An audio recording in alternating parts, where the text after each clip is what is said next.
ఆదికాండము 31వ అధ్యాయము. లాబాను కుమారులు మన తండ్రికి కలిగినది యావత్తు యాకోబు తీసుకొని మన తండ్రికి కలిగిన దాని వలన ఈ యావదాస్తి సంపాదించినని చెప్పుకొనిన మాటలు యాకోబు వినెను. మరియు అతడు లాబాను ముఖము చూచినప్పుడు అది నిన్న మొన్న ఉండినట్లు అతని ఎడల ఉండలేదు. అప్పుడు యెహోవా, నీ పితరుల దేశమునకు నీ బంధువుల యొద్దకు తిరిగి వెళ్ళుము, నేను నీకు తోడై ఉండెదనని యాకోబుతో చెప్పగా, యాకోబు పొలములో తన మంద యొద్దకు రాహేలును లేయాను పిలువనంపి వారితో ఇట్లనెను, మీ తండ్రి కటాక్షము నిన్న మొన్న నా మీద ఉండినట్లు ఇప్పుడు నా మీద నుండలేదని నాకు కనబడుచున్నది. అయితే నా తండ్రి యొక్క దేవుడు నాకు తోడై ఉన్నాడు. మీ తండ్రికి నా యావత్ శక్తితో కొలివి చేసితనని మీకు తెలిసేయున్నది. మీ తండ్రి నన్ను మోసపుచ్చి 10 మార్లు నా జీతము మార్చెను. అయినను దేవుడు అతని నాకు హాని చేయనీయలేదు. అతడు పొడలగలవి నీ జీతమగునని చెప్పిన ఎడల అప్పుడు మందలన్నీయు పొడలగల పిల్లలనీనెను. చార్లు గలవి నీ జీతమగునని చెప్పిన ఎడల అప్పుడు మందలన్నీయు చార్లు గల పిల్లలనీనెను. అట్లు దేవుడు మీ తండ్రి పశువులను తీసి నాకిచ్చెను. మందలు చూలుకట్టు కాలమున నేను స్వప్నమందు కన్నులెత్తి చూడగా గొర్రెలను దాటు పొట్టేళ్లు చారలైనను పొడలైనను మచ్చలైనను గలవై ఉండెను. మరియు ఆ స్వప్నమందు దేవుని దూత యాకోబు అని నన్ను పిలువగా, చిత్తము ప్రభువా అని చెప్పితిని. అప్పుడు ఆయన, నీ కన్నులెత్తి చూడుము, గొర్రెలను దాటుచున్న పొట్టేళ్లన్నీయు చారలైనను పొడలైనను మచ్చలైనను గలవి. ఏలయనగా లాబాను నీకు చేయుచున్నది యావత్తునూ చూచితిని. నీవెక్కడ స్తంభము మీద నూనె పోసితివో, ఎక్కడ నాకు మ్రొక్కుబడి చేసితివో ఆ బేతేలు దేవుడును నేనే. ఇప్పుడు నీవు లేచి ఈ దేశములో నుండి బయలుదేరి నీవు పుట్టిన దేశమునకు తిరిగి వెళ్ళుమని నాతో చెప్పెననెను. అందుకు రాహేలును లేయాయు, ఇంక మా తండ్రి ఇంట మాకు పాలు పంపులెక్కడివి? అతడు మమ్మను అన్యులుగా చూచుటలేదా? అతడు మమ్మను అమ్మివేసి మాకు రావలసిన ద్రవ్యమును బొత్తిగా తినివేసెను. దేవుడు మా తండ్రి యొద్ద నుండి తీసివేసిన ధనమంతయు మాదియు మా పిల్లలదియు నై ఉన్నది గదా.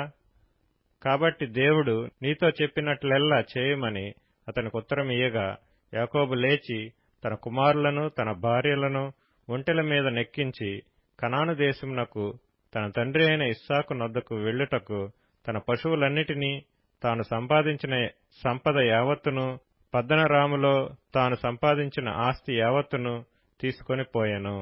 లాబాను తన గొర్రెల బొచ్చు కత్తిరించుటకు వెళ్లియుండగా రాహేలు తన తండ్రి ఇంటనున్న గృహదేవతలను దొంగిలెను. యాకోబు తాను పారిపోవచ్చున్నానని సిరియావాడైన లాబానుకు తెలియచేయకపోవుట వలన అతని మోసపుచ్చిన వాడాయెను. అతడు తనకు కలిగినదంతయు తీసుకొని పారిపోయెను. అతడు లేచి నది దాటి గిలాదను కొండతట్టు అభిముఖుడై వెళ్ళెను. యాకోబు పారిపోయెనని 3వ దినమున లాబానుకు తెలుపబడెను. అతడు తన బంధువులను వెంటబెట్టుకొని 7 దినముల ప్రయాణమంత దూరము అతని తరుముకొని పోయి గిలాదు కొండమీద అతన్ని కలుసుకొనెను. ఆ రాత్రి స్వప్నమందు దేవుడు సిరియావాడైన లాబాను నొద్దకు వచ్చి, నీవు యాకోబుతో మంచిగాని చెడ్డగాని పలుకకుము, జాగ్రత్త సుమి అని అతనితో చెప్పెను. లాబాను యాకోబును కలుసుకొనెను. యాకోబు తన గుడారము ఆ కొండ మీద వేసుకుని ఉండెను. లాబానును తన బంధువులతో గిలాదు కొండ మీద గుడారం వేసుకొనెను. అప్పుడు లాబాను యాకోబుతో, నీవేమి చేసితివి? నన్ను మోసపుచ్చి కత్తితో చెరపట్టబడిన వారిని వలె నా కుమార్తెలను కొనిపోవనేలా? నీవు నాకు చెప్పక రహస్యముగా పారిపోయి నన్ను మోసపుచ్చితివేలా? సంభ్రమముతోనూ పాటలతోనూ మద్దెలతోనూ సితారాలతోనూ నిన్ను సాగనంపుదునే. అయితే నీవు నా కుమారులను నా కుమార్తెలను నన్ను ముద్దు పెట్టుకొననీయక పిచ్చిపట్టి ఇట్లు చేసితివి. మీకు హాని చేయుటకు నా చేతనవును. అయితే పోయిన రాత్రి మీ తండ్రి యొక్క దేవుడు, నీవు యాకోబుతో మంచిగాని చెడ్డగాని పలుకకము, జాగ్రత్త సుమి అని నాతో చెప్పెను. నీ తండ్రి ఇంటి మీద బహు వాంఛ గలవాడవై వెళ్లగోరిన ఎడల వెళ్ళుము. నా దేవతల నేల దొంగిలితివనగా, యాకోబు, నీవు బలవంతముగా నా యొద్ద నుండి నీ కుమార్తెలను తీసుకొందువేమో అనుకొని భయపడితిని. ఎవని యొద్ద నీ దేవతలు కనబడునో వారు బ్రతకకూడదు. నీవు నా యొద్దనున్న వాటిని మన బంధువుల ఎదుట వెదకి నీ దానిని తీసుకొనుమని లాబానుతో చెప్పెను. రాహేలు వాటిని దొంగిలనని యాకోబునకు తెలియలేదు. లాబాను యాకోబు గుడారములోనికి, లేయా గుడారములోనికి, ఇద్దరు దాసీల గుడారములోనికి వెళ్ళెను గాని అతనికేమీ దొరకలేదు. తరువాత అతడు లేయా గుడారంలో నుండి బయలుదేరి రాహేలు గుడారములోనికి వెళ్ళెను. రాహేలు ఆ విగ్రహములను తీసుకుని ఒంటె సామాగ్రిలో పెట్టి వాటి మీద కూర్చుండెను. కాగా లాబాను ఆ గుడారమందంతటను తడవి చూచినప్పటికి అవి దొరకలేదు. ఆమె తన తండ్రితో, తమ ఎదుట నేను లేవలేనందున తాము కోపపడకూడదు, నేను కడగానున్నానని చెప్పెను. అతడెంత వెదికినను ఆ విగ్రహములు దొరకలేదు.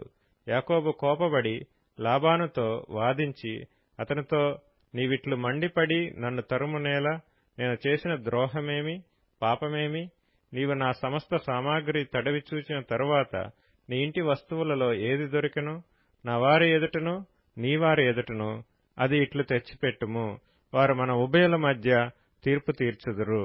ఈ 20 ఏండ్లు నేను నీ యొద్ద నుంటిని. నీ గొర్రెలైనను మేకలైనను ఈడ్చుకొని పోలేదు. నీ మంద పొట్టేళ్లను నేను తినలేదు. దుష్టమృగముల చేత చీల్చబడిన దానిని నీ యొద్దకు తేక ఆ నష్టము నేనే పెట్టుకొంటిని. పగటియందు దొంగిలింపబడిన దాన్నేమి, రాత్రియందు దొంగిలింపబడిన దాన్నేమి నా యొద్ద పుచ్చుకొంటివి. నేను ఇలాగుంటిని, పగటి ఎండకును రాత్రి మంచుకును నేను క్షీణించిపోతిని. నిద్ర నా కన్నులకు దూరమాయెను. ఇదివరకు నీ ఇంటిలో 20 ఏండ్లు ఉంటిని. నీ ఇద్దరి కుమార్తెల నిమిత్తం 14 ఏండ్లును, నీ మంద నిమిత్తము 6 ఏండ్లును నీకు కొలువు చేసితిని. అయినను నీవు నా జీతము 10 మార్లు మార్చితివి. నా తండ్రి దేవుడు, అబ్రహాము దేవుడు, ఇస్సాకు భయపడిన దేవుడు నాకు తోడై ఉండని ఎడల నిశ్చయముగా నీవు నన్ను ఒట్టి చేతులతోనే పంపివేసి ఇందువు.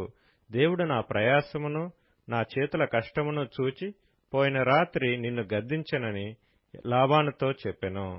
అందుకు లాబాను, ఈ కుమార్తెలు నా కుమార్తెలు, ఈ కుమారులు నా కుమారులు, ఈ మంద నా మంద, నీకు కనబడుచున్నది అంతయు నాది. ఈ నా కుమార్తెలనైనను వీరు కనిన కుమారులనైనను నేడు నేనేమి చేయగలను? కావున నేనును నీవును నిబంధన చేసుకొందుము రమ్ము, అది నాకును నీకును మధ్య సాక్షిగా ఉండునని యాకోబుతో ఉత్తరమియ్యగా, యాకోబు ఒక రాయి తీసుకొని దానిని స్తంభముగా నిలువపెట్టెను. మరియు యాకోబు రాళ్లు కూర్చుడని తన బంధువులతో చెప్పెను. వారు రాళ్లు తెచ్చి కుప్ప వేసిరి. అక్కడ వారు ఆ కుప్ప యొద్ద భోజనము చేసిరి. లాబాను దానికి యగర్ షాహదూత అను పేరు పెట్టెను. అయితే యాకోబు దానికి గలేదు అని పేరు పెట్టెను. లాబాను, నేడు ఈ కుప్ప నాకును నీకును మధ్య సాక్షిగా ఉండునని చెప్పెను. కాబట్టి దానికి గలేదను పేరు పెట్టెను. మరియు మనం ఒకరికొకరము దూరంగా నుండగా యెహోవా నాకును నీకును మధ్య జరుగునది కనిపెట్టునని చెప్పెను. కనుక దానికి మిస్పా అను పేరు పెట్టబడెను. అంతటా లాబాను, నీవు నా కుమార్తెలను బాధపెట్టినను, నా కుమార్తెలను గాక ఇతర స్త్రీలను పెండ్లి చేసుకునేనను చూడుము, మన యొద్ద ఎవరునూ లేరు కదా, నాకును నీకును దేవుడే సాక్షి అని చెప్పెను. మరియు లాబాను, నాకును నీకును మధ్య నేను నిలిపిన ఈ స్తంభమును చూడుము, ఈ కుప్ప చూడుము. హాని చేయవలనని నేను ఈ కుప్ప దాటి నీ యొద్దకు రాకను, నీవు ఈ కుప్పను ఈ స్తంభమును దాటి నా యొద్దకు రాకను ఉండుటకు ఈ కుప్ప సాక్షి, ఈ స్తంభమును సాక్షి. అబ్రహాము దేవుడు, నాహోరు దేవుడు, వారి తండ్రి దేవుడు మన మధ్య న్యాయము తీర్చునని చెప్పెను. అప్పుడు యాకోబు తన తండ్రి అయిన ఇస్సాకు భయపడిన దేవుని తోడని ప్రమాణము చేసెను. యాకోబు ఆ కొండ మీద బలి అర్పించి భోజనము చేయుటకు తన బంధువులను పిలువగా వారు భోజనము చేసి కొండ మీద ఆ రాత్రి వెళ్లబుచ్చిరి. తెల్లవారినప్పుడు లాబాను లేచి తన కుమారులను తన కుమార్తెలను ముద్దు పెట్టుకుని వారిని దీవించి బయలుదేరి తన ఊరికి వెళ్లిపోయెను.